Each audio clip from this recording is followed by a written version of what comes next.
नमस्कार, good evening. आप देख रहे हैं JVN विजन टीवी और आपके साथ फिर से एक बार मैं मुनीश नंदन। और आज जिन हालातों को देखने के लिए हम लोग पहुंचे हैं, ये हालात मेरा ख्याल से बड़े सालों के बाद, बड़े बरसों के बाद आज देखने को मिले हैं। मगर ये हालात इतने दर्दनाक हैं, इनको देखने का मन नहीं करता। अभी मैं जिस वैली में आया हूँ, हमारे इलाके में रोडू के क्षेत्र में यहाँ का सेब जाना जाता है और यहाँ के जो बागवान हैं उनको क्वालिटी फ्रूट प्रोड्यूस करने के लिए जाना जाता है। लेकिन आज हर किसी को परेशानी है, निगाहों में आंसू हैं, उम्मीदें हैं तो बस इतनी कि शायद कुछ तो होगा। यहाँ के जो प्रतिनिधि चुनकर आए हैं वो प्रतिनिधि भी कुछ लोगों के साथ मिलकर आज इस लड़ाई में अग्रणी होना चाहते हैं, क्योंकि सब अगर इकट्ठे हुए हैं तो इसका मतलब है या तो कुछ बहुत बेहतर होता है या कुछ बहुत बुरा हुआ है। और जब बुरा कुछ हुआ है, वो बागवानी और आर्थिकी जिस पर हमारा हिमाचल निर्भर है, वो तमाम चीज़ें जो मैंने आपको दिखाने की कोशिश की, मंजर कुछ वैसा ही है। बस शाखों पर फूल हैं, सेब है, लेकिन वो शाखें ज़मीन पर हैं। आज पेड़ों से लटकी आपको कहीं नहीं मिलेगी। ये हालात इतने ज़्यादा ख़राब है, इतने ज़्यादा बदतर है कि हर बागवान बस मायूस है। उम्मीद ज़रूर है, क्या वो उम्मीदें पूरी होगी वो तो वक्त बताएगा। लेकिन ये ज़रूर कहना चाहता हूँ कि आज हर क्षेत्र जहाँ पर बागवानी हुई है और जहाँ पर पिछले कल इस बर्फ़बारी ने अपना मंज़र दर्शाया है, वो जो सफ़ेद चादर है जिसने अपना कहर बरपाया है, मुझे लगता है कि आज हर क्षेत्र ऐसा ही परेशान है। और इस वक्त मेरे साथ पंचायत प्रतिनिधि होने के साथ साथ यहाँ के जो लोग हैं, जो यहाँ के बागवान हैं, वो हमारे साथ हैं। उनसे भी बात करने की कोशिश करेंगे। और इससे पूर्व वाली स्ट्रीम में मैंने डॉक्टर साहब से आपको मिलवाया था, डॉक्टर साहब भी हमारे साथ हैं। मैं उनको स्पेशली यहाँ अपने साथ लेकर आया हूँ क्योंकि हम ये देखना चाहते थे कि हालत यहाँ कितने बुरे हैं, और वो भी हमारे साथ है। तो पहले मैं चाहता हूँ कि एक बार डॉक्टर साहब से ही आपको मिलवा दूँ, क्योंकि वो उनका जो तजुर्बा ज़िंदगी का है, बागवानी से जुड़ा जो उनका तजुर्बा है, मैं चाहता हूँ कि डॉक्टर साहब आप यहाँ पर आ जाएं। एक बार आपका JVN विज़न टीवी पर पुनः जो है मैं आपका स्वागत करूँगा सर, लेकिन आज स्वागत योग्य है नहीं माहौल। तो मुझे ये बताइए कि ये जो स्थिति है जिसको देखा है आपने, इस परिस्थिति को अपने अल्फाजों में बयां करें। नमस्कार। इससे पहले जहाँ हम गए थे जी, यहाँ उससे भी बदतर स्थिति है जी, क्योंकि ये क्षेत्र जो है हेल प्रॉन रहा है जी। और यहाँ के बागवानों ने हर बगीचे में के लिए जो है नट्स का इंतज़ाम किया। और कुदरत के कहर ने 23 अप्रैल 2021 को ऐसा कुछ कर दिखाया कि अभी हम जो है इस मंजर को बयान नहीं कर सकता हूँ मैं तो एटलीस्ट जी। और इन किसानों के आंसुओं के साथ साथ मेरे आंखों में भी आंसू आ रहे हैं। क्या करें, कुदरत का कहर है। अब इसके लिए बेहतर क्या हो सकता है, हमें ये सोचना है नंदन जी। जी। और मुझे क्या दिख रहा है अभी भी यहाँ से जी, सामने वाली जितनी पहाड़ियाँ हैं ये अभी काली हैं जी। इसका मतलब क्या हुआ होगा जी? जो बात मैं पिछले कई सालों से कह रहा हूँ जी कि हमने अपने पर्यावरण को इतना दूषित कर दिया है कि ये ऐसे ऐसे मंजर हमें देखने को अवश्य मिलेंगे भविष्य में भी। तो जंगलात को जलाकर हमने नष्ट कर दिया। रही सही कसर हमने अपने विकास में जो है, मानव ने अपने विकास के लिए भी जंगल को नष्ट कर दिया। अभी देखेंगे कि जहाँ हम अभी स्थित हैं, यहाँ से जितना जहाँ तक भी दूर तक पूरे तहसील में अपनी नज़रें जा रही हैं, सब जंगल जो है जले पड़े हैं। तो मेरा मानना है कि सबसे बड़ा कारण इस प्राकृतिक आपदा का यही पर्यावरण है। जब तक हम इसको अब नहीं समझेंगे तब तक हम ऐसी दुर्घटनाएं देखते रहेंगे। रही बात यहाँ के किसानों की, बेचारे बहुत मेहनत से, मैं जानता हूँ बचपन से इन लोगों को, बहुत मेहनती रहे हैं और अपने पेट में गांठ बांध के जो है अपने जालियाँ का प्रबंध किया इन्होंने, क्योंकि हेलिंग यहाँ होती रही है। लेकिन ये जालियाँ भी इस साल इनके लिए जो है अभिशाप के रूप में सामने आई है। और नालडू में हैं हम इस वक्त। नालडू कुई और शाकली गांव के ऊपर एक ऐसा क्षेत्र है जहां, जैसा आप कह रहे थे कि भी बहुत उच्च क्वालिटी का फ्रूट जो है एप्पल यहाँ पे ग्रो किया जाता है जी। तो मेरा अमूमन यहाँ आना जाना रहता है। कभी कोई ना कोई समस्या, कभी एक फ्लैट हेडेड बोरर आ गया था यहाँ पर सेब के तनों में, जो चेरी और पीच का कीड़ा होता था, उसके इलाज के लिए। कभी पिछले वर्ष एक किसी शरारती तत्व ने एक बगीचे को यहाँ काट लिया था, तो उसकी रिपेयर के लिए तो आना ही रहता है मेरा यहाँ पे। तो आज बड़े दुखी मन से मैं यहाँ आया हूँ।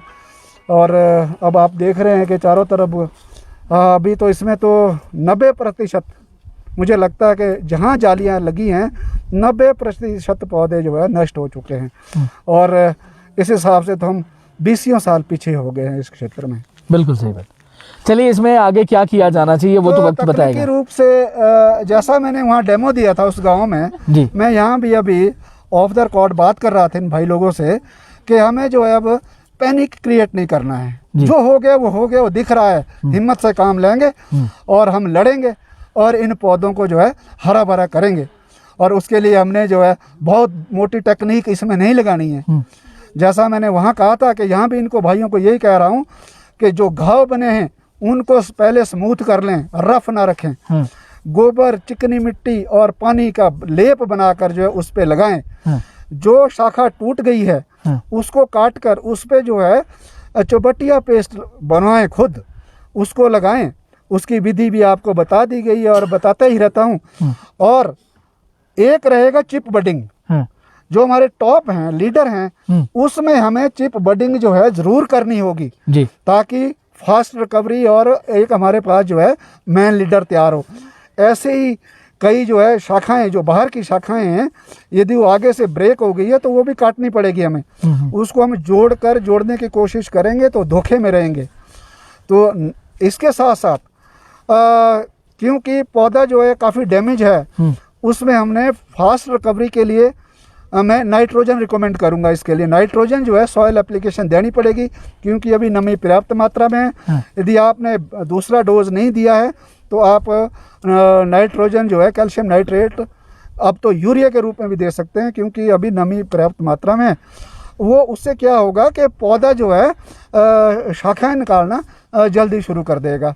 और ऊपर की स्प्रे से अभी आप बचें, क्योंकि अब आपको मुझे लगता है कि काफ़ी कंपनियां दौड़ेंगी कि जी ये है जी, इससे वो हो जाएगा। कुछ नहीं होने वाला। आप लोग जो है फालतू के खर्चे में न जाएं, क्योंकि पहले ही भारी नुकसान हो चुका है। रिकवरी के लिए जो हर संभव होगा तकनीकी रूप से आप वही करें। अभी विभागीय लोग भी आपके पास आएंगे, यूनिवर्सिटी के वैज्ञानिक भी आएंगे, वो जैसी सलाह देते हैं उस हिसाब से आप उसको फॉलो करें और हिम्मत से काम लें और कल से जुट जाए। मैं देख रहा हूँ अभी आप लोग कोशिश कर रहे हैं कि जालियाँ जितने जल्दी हटेंगी उतने ही जल्दी आप जो है कामयाब होंगे, क्योंकि जो जख्म बने हैं यदि वो काफ़ी दिनों तक खुले रहेंगे तो उसमें जो है फंगल और बैक्टीरियल डिजीज़ का अटैक होना शुरू हो जाएगा। फिर उसमें हम रिकवरी करने के लिए काफ़ी हमें मुश्किल होगी। बिल्कुल सही बात है डॉक्टर साहब। लेकिन मैं ये ज़रूर आपसे कहना चाहूँगा कि बागवानी विभाग और आपका जो यूनिवर्सिटी के जो लोग हैं, वो हमें मालूम है कि डॉक्टर्स जो हैं वो विज़िट करेंगे इन इलाकों को, लेकिन उनके विज़िट करने से पूर्व ये आपने जो राय दी है कि जालियाँ पहले हटा दें जी। लेकिन मैं एक चीज़ और कहना चाहता हूँ कि चलिए अभी अगर जालियाँ हटा दी जाती हैं, प्राकृतिक आपदा का क्या भरोसा, अगर क्योंकि जिस ओलावृष्टि के लिए लगाई गई थी, अभी दौर ओलावृष्टि का है, अगर देखा जाए अमूमन तो इस वक्त ओलावृष्टि ज़्यादा होती है, तो फिर क्या करेंगे? नंदन जी, पौधे इतने उलझ चुके हैं इन जालियों में, जालियां हटानी पड़ेगी हमें। जालियां हटेंगी उसके बाद ये रिपेयर होंगी, क्योंकि जालियां भी अमूमन जो है जालियां सारी नष्ट हो चुकी है, बांस टूट चुके हैं। ये दोबारा से प्रैक्टिस शुरू करनी पड़ेगी। यदि जालियां लगानी है तो उसके लिए अभी आपको पहले तो हटानी पड़ेगी। बिल्कुल सही। हटाने के बाद आप रिपेयर वर्क करेंगे, क्योंकि यदि आप तुरंत जालियां लगाना शुरू कर देंगे आपका रिपेयर वर्क जो है इफेक्ट करेगा। तो ये अब हफ्ते 10 दिन तक तो ये काम चलेगा।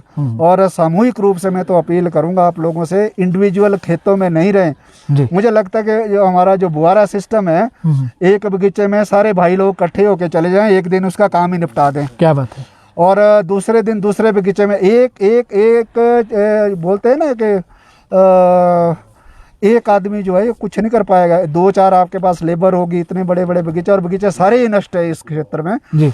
तो सामूहिक रूप से आप आगे आएँ और तुरंत जो है ये कार्य जो है जितना जल्दी शुरू करेंगे उतना ही आप इंजरी को रिकवर करेंगे और फंगल और बैक्टीरियल डिजीज़ से बचाएंगे इन पौधों को। और मुझे पूरा विश्वास है आपकी हिम्मत और आपकी मेहनत दोबारा से इस क्षेत्र में हरियाली लाएगी। वो तभी होगा संभव जब आप लोग जो है सामूहिक रूप से आएँ। 10, 12, 15 जवान जो है एक बगीचे में जुट जाएं तो एक बगीचा एक दिन में हो जाएगा क्लियर। उसके बाद जालियां लगाना वो अलग चीज़ है, लेकिन रिपेयर वर्क जो जितना जल्दी स्टार्ट कर पाएंगे कर लें। बेहतर ये है कि अभी रिपेयर वर्क होना चाहिए। हाँ, पहला काम ये। चलिए मैं आपके पास वापस आऊँगा डॉक्टर साहब, लेकिन मैं अब जाऊँगा यहाँ के जो चुने प्रतिनिधि है। आप पंचायत से अभी चुनकर आए हैं और ये जो त्रासदी है आपने आंखों से मंजर देखा है। पंचायत प्रतिनिधि होने के नाते कुछ कहना है सरकार से? बिल्कुल सर, सबसे पहले तो JVN विज़न टीम का बहुत बहुत धन्यवाद। आप लोग हमारे बुलाने पर यहाँ पर आए जी। और डॉक्टर आगर दास जी जो पूर्व में SDO थे रोड, उनका भी बहुत बहुत धन्यवाद जी। हमारी गुहार रहेगी गवर्नमेंट से कि जो त्रासदी हुई है वैसे तो पूरे हिमाचल में ही हुई है, लेकिन मैं एक कोई पंचायत के प्रतिनिधि होने के नाते अपनी पंचायत का ही जो नुकसान हुआ उसका ही बोलूँगा। हमारे पंचायत में कोई बाला, शाकली, अंद्रेउठी, नाडू और सानाल ऐसे एरिया आते हैं। तो मेरे ख्याल से नाडू एक ऐसा क्षेत्र है जो पूरी तरह से यहाँ के बागवानों ने पूरी तरह से जालियाँ लगाई हुई थी, और मेरे ख्याल से जिन्होंने जितनी ज़्यादा जालियाँ लगाई है तो उनका उतना ज़्यादा नुकसान हुआ है। जितनी आप हाइट में जाएंगे उतना ज़्यादा नुकसान हुआ है। बिल्कुल। हम विभाग से, सरकार से अपील करेंगे कि जो कुछ मुआवजा मिले, कुछ अपने हॉर्टिकल्चर विभाग से जो टीम भेजे ताकि यहाँ का आकलन कर सके, ताकि सरकार तक इस बारे में मतलब अपील जा सके। बिल्कुल, मतलब आप यही चाहेंगे अपने पंचायत प्रतिनिधि होने के नाते कि जो भी सरकार हो सके जितना जल्दी से जल्दी हो सके। मेरे ख्याल से पूरी मुआवजा तो सरकार मेरे ख्याल से दे नहीं सकती। बिल्कुल सही बात। तो इसका नुकसान जो है मेरे ख्याल से बहुत ज़्यादा, क्योंकि मैं खुद एक ग्रोवर हूँ, मैं खुद एक यहीं का, मेरा भी एक बगीचा नाडू में है, और मैं अपने बगीचे का ही अगर आकलन लगाऊं तो अगर मैं देखा जाऊं तो अगर मेरे बगीचे में 1000 पेटियाँ अगर आती थी तो मुझे ऐसा लगता है कि मेरे बगीचे में आज की डेट में 200 पेटियाँ भी आना बड़ा मुश्किल है। मतलब 800 पेटी का नुकसान। हाँ, 800 पेटी का नुकसान आप बिल्कुल 12-15 साल। बिल्कुल, मैं एक ही साल में अगर आकलन लगाऊं तो मेरे बगीचे में 800 पेटी का नुकसान एक साल में। अब आप खुद सोचो, इसको अगर 18-20 साल 800 पेटी का जोड़े, 800 तो छोड़ो सर, अगर 500 पेटी का भी आकलन जोड़े तो 5 लाख का नुकसान हर साल अगर होता है तो 30 साल में वो कम से कम 1.5 करोड़ एक ही बागवान का हो रहा है। बिल्कुल सही। तो मेरे ख्याल से नुकसान तो बहुत ज़्यादा है, इसकी भरपाई करना तो मेरे ख्याल से आम बागवानों के उस में नहीं है, लेकिन गुहार यही रहेगी कि हॉर्टिकल्चर विभाग और सरकार इस बारे में सोचे। और मैं अपने प्रतिनिधि होने के नाते में हम पूरे नाडू उसमें विज़िट किया, हमने उसमें देखा है कि बहुत ही ज़्यादा नुकसान। मेरे को ऐसा लगता है कई बगीचे ऐसे हैं जो 90% भी नहीं, मेरे ख्याल से 95-96% नुकसान इन बगीचों का हुआ है। तो मैं सरकार से यही गुहार करेगा कि हम जैसे प्रतिनिधि, मैं नहीं कह रहा कि हमारी पंचायत का नुकसान हुआ है, ये पूरे शिमला डिस्ट्रिक्ट की बात है और डिस्ट्रिक्टों की बात है। तो मेरे ख्याल से मैं हर एक चुने प्रतिनिधि से चाहूँगा कि आप लोग सरकार से लिखित रूप में कुछ ताकि सरकार पर दबाव पड़े और कुछ मुआवजे के लिए सरकार मुआवजा जो है वो मिलना चाहिए, ये सीधे तौर पर कहना है। आप इस दिशा में क्या कहेंगे सर? मैं पवन चौहान, BDC अध्यक्ष रोडू जी। ये कुदरत का कहर, इसको कोई नहीं टाल सकता है जी। अब ये तो बागवानों के लिए एक जो कोरोना चला हुआ है, ये कुदरत का कोरोना आके ले गया है जी। तो मैं समझता हूँ कि हमारे मुख्यमंत्री जी और हमारे प्राइम मिनिस्टर, भावी प्राइम मिनिस्टर, चाहे जैसे वो इस तरफ बिल्कुल ध्यान दें।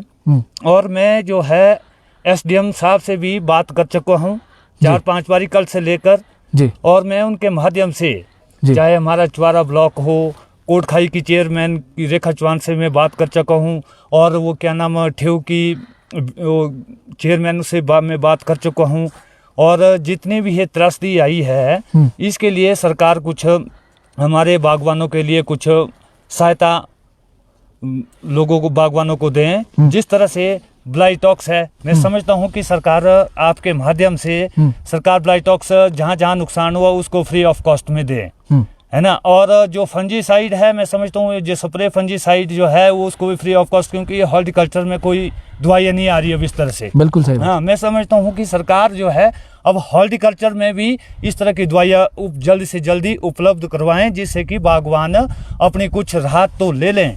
अब कुदरत के साथ हम कुछ नहीं कर सकते हैं, ये तो कुदरत ने ही हमको देना है और कुदरत ने ही लेना है जी। ये अभी तक जो हमारे को कुदरत ने ही दिया हुआ था, क्योंकि मैं जो है इस जाली में से संबंधित 2013 में लगा चुका हूँ नाडू ब्लॉक में अपने जी। उस वक्त रोडू तहसील में शायद एक कद्दू का ही जाली लगती थी। उस टाइम से लेकर मैं देख रहा हूँ कि ओला भी हर साल आता था, और इस साल जो है ओले का बाप आया।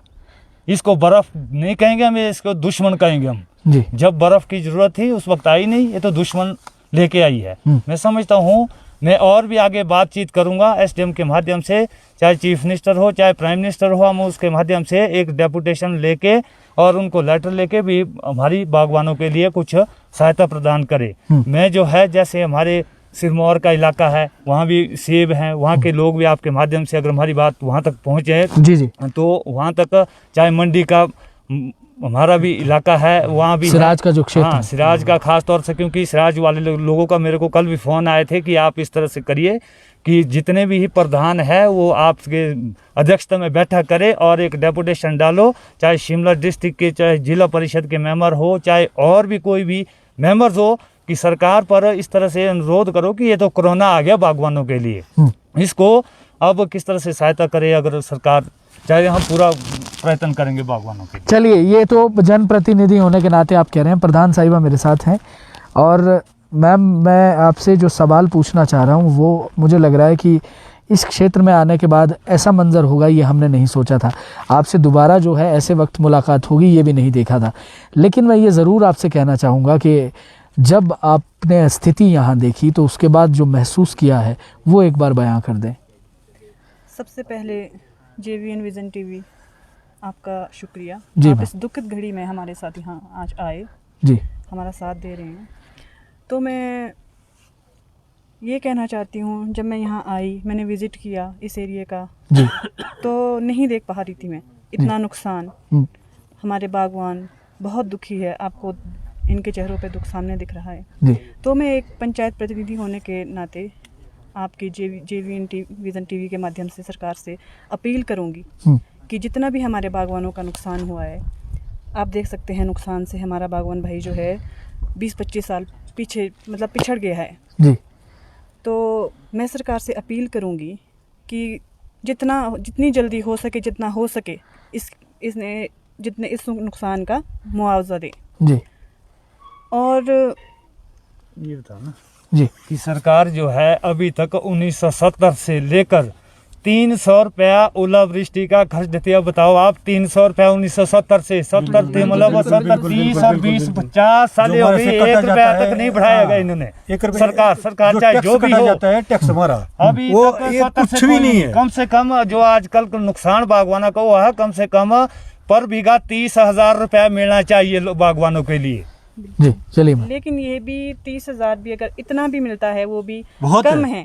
नहीं नुकसान के हिसाब से कम है, लेकिन अगर इतना भी मिले फिर भी ठीक है। थोड़ा सा 300 रुपया दे रहे हैं, 300 रुपया दे रहे हैं, एक ही चीज का दे रहे हैं 300 रुपया। 300 रुपए में क्या आता है? किस चीज का 300 रुपया? 300 रुपया क्या चीज है? 1 एकड़ में 300 रुपया दे रहे हैं। 1 एकड़ में आपको पता मालूम होना कि कितना बगीचा लगता है 1 एकड़ में। अब ये दे रहे हैं 1 एकड़ में 300 रुपया।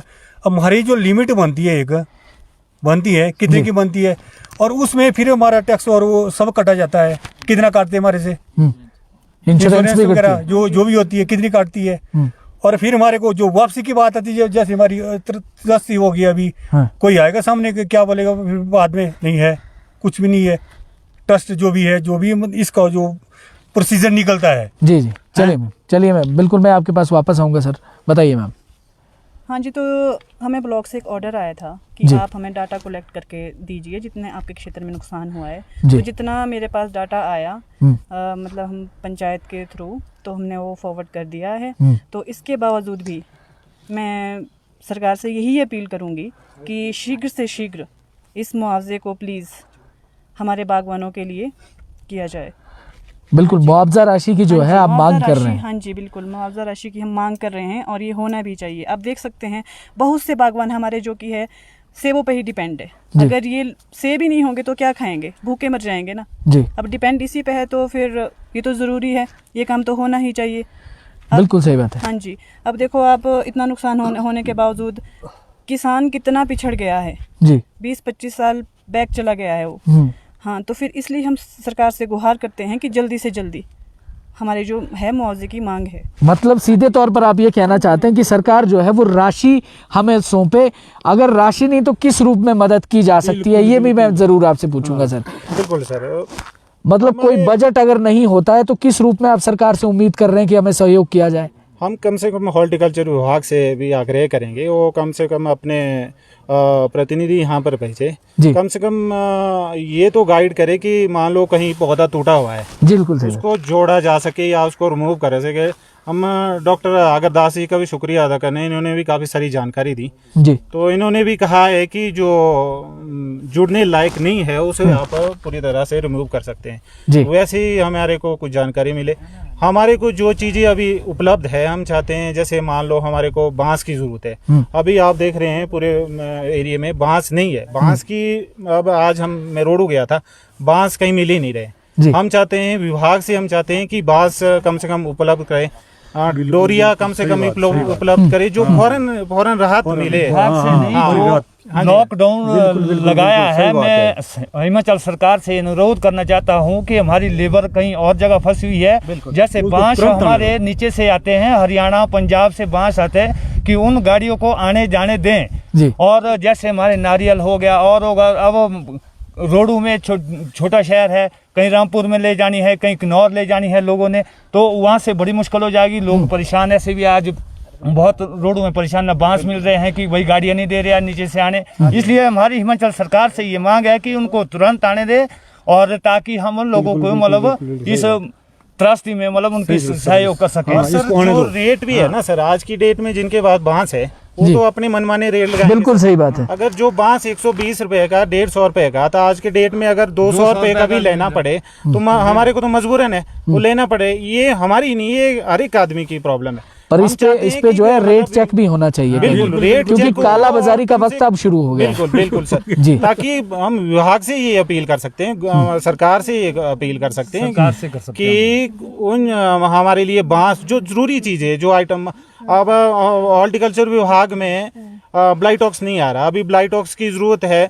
ब्लाइटॉक्स, रेड ऑक्साइड जो भी है, जो लगना है, जो मतलब फौरन राहत के लिए अभी जरूरी सामान है, वो कम से कम विभाग से हमारे पहुंचे। यही अपील करना चाहते हैं विभाग से। जी। वही चीज हुई ना जी, अब जो ब्लाइटॉक्स वगैरह जो जरूरत है हमारे को, वो विभाग में है नहीं है, तो हमारे को दुकानों से खरीदोगे तो महंगा बाजार से पड़ेगा। लेना पड़ेगा, महंगा पड़ेगा। तो हिमाचल सरकार इसको जल्दी से जल्दी जो है ब्लॉक। कुछ कहना है सर, कुछ कहना है, बताइए सर। मेल में बहुत आफत में डुबो रहे ना हमारे को, फिर इनको मौका मिला है अभी पैसे कमाने का। बिल्कुल, क्योंकि इस वक्त कोई मदद के लिए आगे नहीं आएगा, बल्कि लोग अपनी झोलियां भरना चाहेंगे। बागवान कोई भी है ना सर, कोई भी बागवान है, आज की डेट में जिनका नुकसान हुआ है उनका बहुत ज्यादा है। वो कम से कम उस नुकसान का करेगा, यहाँ की आने वाला हो सकता है आने वाले टाइम में जैसे हमारी जालियाँ पड़ी हुई है, आने वाले टाइम में हो सकता है मौसम कैसा हो जाए, फिर से ओला आ जाए, फिर जो रही सही कसर है हम तो उससे भी खत्म है ना सर। बिल्कुल तो हम मेरा बागवानों से यही अनुरोध है कि ये जो नुकसान हुआ है, अब कहीं मैं ये प्रार्थना करता हूँ कि जालियों को उठाएं और दूसरी बारी लगाएं, क्योंकि जो ओलावृष्टि का खतरा है, कहीं हम दूसरी मर जाएं और दूसरी बार कि उसको जरूर लगाएं। मेरे बागवानों भाई मतलब कुदरत है, उसके साथ तो कोई कुछ भी नहीं है उसमें। हो सकता है जी। चलिए मैम, आपको अंतिम में कुछ और कहना है तो मैं जरूर आपसे एक मैसेज लेना चाहूंगा बागवानी विभाग से। एक चीज मैं और कहना चाहता हूँ, आप दोनों जनप्रतिनिधि हैं, आपने क्या विभाग से बात करने की कोशिश की? हाँ जी बिल्कुल की थी। उन्होंने आपको क्या कहा? बस आ रहे हैं मेरे, कब बोला था उन्होंने? मंडे को कल के लिए बोला था। हमारे को एसडीओ ने बताया था, खुशहाल मेहता जी ने बताया था कि हमें अभी देवीधार में, मैं कहा आपको देवीधार चढ़गांव लगी हुई है, मैं कहा सुंगरी खदारा साइड नहीं आ रहे हैं, तो उन्होंने अब पता नहीं किया कि नहीं किया, अब कल के लिए उन्होंने डिप्यूट किया। नहीं बोला तो है, कल के लिए बोला था, विभाग ने आपको कल आने को कहा है। बोला तो था जो वो सर्वे करेंगे यहाँ पे HDO नुकसान वगैरह का। उनके वो है, बोला तो था कल के लिए जी बाकी देख कल देख। चलिए जी आगे मैं अब ये ज़रूर कहना चाहूँगा, एक बार डॉक्टर साहब वापस आना पड़ेगा आपको, क्योंकि अब जो है आपकी जिम्मेवारी हो गई। मुझे पहले तो ये बताइए कि जो इन्होंने मांगे की हैं, मांगे सब जायज़ है।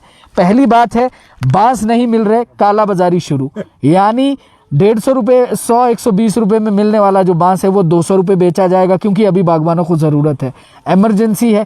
नंबर एक बात। नंबर दूसरी जो बात है, आपके बागवानी विभाग के पास ये कह रहे हैं कि ब्लाइटॉक्स और जो दवाइयों की ज़रूरत इस वक्त है वो सरकार या आपका जो विभाग है वो मुफ्त में मुहैया करवाए, जो विभाग आप छोड़ चुके हैं। लेकिन कहीं ना कहीं अब जो है, अब रिटायरमेंट के बाद भी हम आपसे जवाब ज़रूर लेना चाहेंगे। तीसरी बात ये कह रहे हैं कि अब आपके जो वहाँ के अधिकारीगण हैं उन्हें यहाँ आकर विजिट करके जो आकलन करना चाहिए। मुआवजा राशि कब तक आती वो बात की बात है, लेकिन काला बाजारी तो बंद हो, क्योंकि बाज़ार में हर कोई जो है वो बस पैसे कमाने बैठा है। तो उसको रोकने के लिए अब क्या किया जाए, ये बताइए। देखिए, जहाँ तक विभागीय कार्यों का सवाल है, जनप्रतिनिधि इनके संपर्क हो चुके हैं जी, और वो अवश्य आएंगे, क्योंकि मॉरल ड्यूटी भी बनती है। वैसे भी सरकार ने आदेश कर दिए हैं जी, हर HEO जो उद्यान प्रसार अधिकारी है हर क्षेत्र में जाकर जो है वो आकलन करेंगे और विद इन डे और 2 वो जो है अवश्य पहुंचेंगे। जहाँ तक बात है ये पेस्टिसाइड्स की तो अभी फ़िलहाल ऐसा सुनने में आया कि गवर्नमेंट ने पॉलिसी चेंज कर दी है। तो पॉलिसी चेंज होती रहती है, बनती रहती है, लेकिन जहाँ आपात स्थिति होती है, मैं मंत्री महोदय से अपील करता हूँ एक बागवान होने के नाते, क्योंकि मैं भी इसी क्षेत्र का हूँ, मैंने भी ये मार झेली है जी, कि अभी आपात स्थिति है। आपात स्थिति में जो है जो डिज़ास्टर के जो फंड्स होते हैं उसको इस्तेमाल करके परचेज किया जा सकता है, ऐसा भी कुछ नहीं है। और फौरी राहत के तौर पे जो पेस्टिंग होनी, जो पेस्ट लगने हैं वो फ्री ऑफ कॉस्ट मिलने चाहिए। क्यों नहीं मिलने चाहिए? मिलने चाहिए। ऐसा ही 2015-16 में किन्नौर में एक वाकया हुआ था। हमारा पूरा शिमला डिस्ट्रिक्ट का स्टाफ वहाँ गया था काम करने पू ब्लॉक में, और सारी चीज़ें वहाँ मुहैया कराई गई थी, स्टाफ था और वो जो सामग्री थी। तो ऐसी परिस्थिति में ऐसा भी नहीं है कि हम अभी नेगेटिव नहीं सोचेंगे। सब हो सकता है कल जो है, कल से ये दौरे शुरू हो जाएंगे, क्योंकि HEOs की कमी है मेरे हिसाब से इस क्षेत्र में। तो प्राइमरी ड्यूटी तो उनकी बनती है, उनकी ड्यूटी लगाई होगी यहाँ पर, तो वो आएंगे और इन लोगों के दुख दर्द को समझेंगे। और मैं भी अपनी तरफ से एक बागवान होने के नाते सरकार से अपील करता हूँ कि इस आपदा की घड़ी में आगे आएँ, क्योंकि हमारे जो मुख्यमंत्री महोदय हैं वो खुद कृषक हैं जी, और हमारे जो बागवानी मंत्री है वो किसान है, मुख्य सचेतक जी वो हमारे बागवान हैं कोटखाई क्षेत्र से। तो ये सारे लोग जो है मुझे पूरी उम्मीद है कि विद इन डे और 2 ये सारे जो अमला है ये फील्ड में दिखेगा, और बहुत ज़रूरी भी है जी, इंसानियत के नाते और यहाँ की हालत को देखते हुए हमें जो है उम्मीद रखनी चाहिए। और आप लोग भी हिम्मत से काम लें, और आप लोगों की आवाज़ तो सुन ही ली होगी सबने। मेरी एक छोटे से बागवान की आवाज़ जो Maheshwar horticulture services free of cost जो है वो एडवाइजरी सर्विसेज देता है किसानों को, मेरी आवाज़ भी अवश्य कोई ना कोई सुनेगा। मेरा विभाग तो सुन ही रहा है, और वो तो कल से आपके फील्ड में यहाँ आएंगे, हमारे एक्सपर्ट्स आएंगे, वो बताएंगे भाई क्या स्थितियाँ हैं, कैसे करना है जी। और मुझे पूरी उम्मीद है कि आने वाला समय हमारा जो है बेहतर रहेगा। और उम्मीद ऐसे भी करते हैं उम्मीद के आगे फिर ओला गिरता है। नाडू में तो बार बार, यहाँ तो तुड़ान के टाइम में भी ओला गिरता है। अच्छा, तो इनको तो अभी ऐसी ज़रूरत है, बांस की जहाँ तक बात कर रहे हैं अवश्य में वो जो है वो कालाबाजारी हो रही होगी जी, क्योंकि यहाँ तो आपदा में अवसर ढूंढने वाले लोग हैं। क्या बात है। और ऐसी आपदा में तो अवसर ढूंढेंगे व्यापारी लोग। तो मैं इन भाई लोगों से तो यही कहूँगा कि अब जैसे मैनेज हो सकता है बाहर से सामूहिक रूप से ही अरेंज कर लें ये चीज़ें जी, अपने तौर पर भी करनी पड़ेगी, क्योंकि बाज़ार में हो सकता है जैसे ये कह ही रहे हैं कि 130 वाला बांस जो है 180 में मिलेगा। अब तो ऐसा भी नहीं करना चाहिए किसी को। ऐसी आपदा में भगवान को हाजिर नाजिर समझते हुए ऐसी आपदा में भी यदि कोई कमाई करने लग जाए तो मैं तो नहीं समझता कि वो मानव है, वो दानव ही हो सकता है। बिल्कुल सही बात है। कोविड के दौर में भी हालात कुछ ऐसे ही थे, मगर आज बागवान परेशान है, हैरान है, उम्मीद लगाए बैठा है किससे? सरकार से। सरकार से विनतियां बहुत हैं, लेकिन कुछ गुजारिशें विभाग से भी है। पहली गुजारिश ये है कि अगर कोई दवाई और जिस तरह की जो भी ज़रूरत बागीचों में है वो मुहैया करवाई जानी चाहिए, ये हम भी मांग कर रहे हैं। उसके साथ साथ ये जो काला बाजारी की बात हो रही है कि उन्हें, क्योंकि आज बागवानों को ज़रूरत है और ज़रूरत के वक्त हर कोई इस्तेमाल करना चाहेगा, हम ये ज़रूर उम्मीद करेंगे कि जो भी अमला इसमें सम्मिलित है किसी भी रूप में, चाहे वो सरकारी अधिकारी है या कोई और व्यक्ति है और कोई शख्सियत है, उनसे ये उम्मीद की जा सकती है कि कम से कम ऐसे वक्त में तो पैसे कमाने की बात नहीं सोची जाएगी, बल्कि बागवानों के हित में कार्य किया जाएगा। और इसके साथ साथ हम ये उम्मीद ज़रूर करेंगे कि विभागीय जो अधिकारी है वो आकर जो यहाँ का आकलन करेंगे कि कितना नुकसान है, मगर इतना ज़रूर है कि उनके आने के बाद अगर वो परिस्थितियाँ देखेंगे तो शायद वो ये सोचें कि इतने बड़े नुकसान की भरपाई मुमकिन तो नहीं है, क्योंकि जो दर्द बागवानों ने भुगता है वो दर्द तो सिर्फ ये बागवान जानता है, ये समझ सकते हैं। मगर हम एक चीज़ ज़रूर कहना चाहते हैं, सरकारी जो भी अमला है और सरकार से भी हम एक गुजारिश ज़रूर करना चाहेंगे, कम से कम ऐसे दौर में किसी ना किसी रूप में आपको बागवानों के सहयोग के लिए आगे आना होगा। ये हालात सिर्फ मेरे शहर और मेरे क्षेत्र के नहीं है, ये रोडू क्षेत्र की हालात नहीं है। अगर आप बागवानी क्षेत्र के किसी भी इलाके की बात कर लें, वहाँ परिस्थितियाँ ऐसी ही हैं। और लोग एक उम्मीद के साथ आज माननीय मुख्यमंत्री को देख रहे हैं। लोग ये कह रहे हैं कि वो खुद उस इलाके से आते हैं जहां बागवानी अग्रणी है, और इन सबको ये उम्मीद है कि माननीय मुख्यमंत्री हिमाचल प्रदेश किसी न किसी रूप में ज़रूर बागवानों के हित में सोचेंगे। और हम ये उम्मीद कर रहे हैं कि प्राकृतिक आपदा का ये दौर जो है दोबारा शायद देखने को ना मिले, और हम ये चाहेंगे भी नहीं कि हमारी निगाहें दोबारा ऐसा मंजर देखें जो किसानों को बरसों पीछे लेकर जा रहा है। बस जाते जाते एक बात ज़रूर कहनी है कि खुदा तो अपने रूप में है, वो कहीं भी है, वो सब जानता है। लेकिन आज एक चीज़ का एहसास ज़रूर हो गया कि अगर आज हम आवाज़ उठा रहे हैं, मगर इसके गुनहगार भी तो हम ही है ना। गलतियां तो हमारी है जिसका भुगतान हम कर रहे हैं, मगर क्या करें, जो हो गया वो हो गया, जो बीत गई सो बात गई। आज तो बस एक उम्मीद है कि जो बागवान टूटा है कम से कम उसको उठाने की कोशिश तो करते हैं। मगर एक उम्मीद ज़रूर ये लगा सकते हैं कि जो पर्यावरण के साथ खिलवाड़ हम कर बैठे हैं, हम ये उम्मीद कर सकते हैं कि आने वाले समय में कम से कम ये दोबारा ना हो, ऐसी परिस्थितियाँ फिर ना आए। हम शायद प्राकृतिक, जिस तरह से प्रकृति चाहती है उस तरह से अगर इंसान जीना शुरू कर दे, क्योंकि अटल बिहारी वाजपेयी साहब ने एक बार बहुत बड़ी बात कही थी कि हम लोग चांद पर जाना सीख गए हैं, मगर ज़मीन पर कैसे जीना है ये आज भी नहीं सीखे। इन्हीं अल्फाजों के साथ अपने साथी कैमरामैन त्रिलोक ठाकुर के साथ मैं आपको एक ऐसे इलाके से जो बागवानी के क्षेत्र में हमारे रोहड़ू इलाके में जाना जाने वाला नाम है नारडू, वहाँ से अलविदा कह रहा हूँ। अपना ख्याल रखिएगा। बस सरकार से गुजारिश एक है कि इन तमाम लोगों की उम्मीदों पर ज़रूर कुछ ना कुछ होगा, हम ये उम्मीद लगाए बैठे हैं। नमस्कार।